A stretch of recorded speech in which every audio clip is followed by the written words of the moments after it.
अस्सलामुअलैकुम वरहमतुल्लाहि वबरकातुहू। बच्चों, आज हम पहली जमात हिस्सा चहारुम में सफ़ा नंबर 4 पर मौजूद आमोदरफ्त के ज़राए और किस्में पढ़ेंगे। Means and modes of transport. तो देखिए बच्चों, यहाँ पर हमें कुछ सवारियों की तस्वीर दी गई है। ये तस्वीर उन सवारियों की है बच्चों जो ऑन रोड यानी जो रोड पर चलती है। तो चलिए हम इन तस्वीर के नाम पढ़ते हैं और इन्हें देखते हैं। Cycle, bicycle, jeep, jeep, rickshaw, rickshaw, scooter, scooter, bus, bus, बैलगाड़ी, bullock cart, car, car, eco bike, eco bike, tractor, tractor,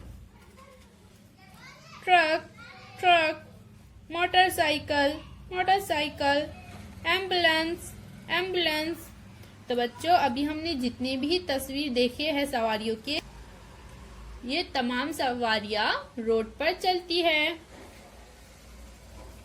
इसी तरह से बच्चों, कुछ सवारियां जो होती है वो हवा में उड़ती है। तो चलिए हम इनके नाम देखते हैं। इन एयर, हवा में, हवाई जहाज, एरोप्लेन, हेलीकॉप्टर, हेलीकॉप्टर। तो ये दोनों बच्चों कहाँ पर उड़ते हैं? ये दोनों हवा में उड़ते हैं। On rail, track. तो कुछ सवारियां ऐसी होती है बच्चों जो सिर्फ अपने ट्रैक पर ही चलती है, जैसे मेट्रो, मेट्रो, रेलगाड़ी, ट्रेन, मालगाड़ी, गुड्स ट्रेन। On water. इसी तरह से बच्चों कुछ सवारियां पानी पर भी चलती है, जैसे आबी जहाज, शिप, कश्ती, बोट, शिकारा, शिकारा बोट। अल्लाह हाफिज।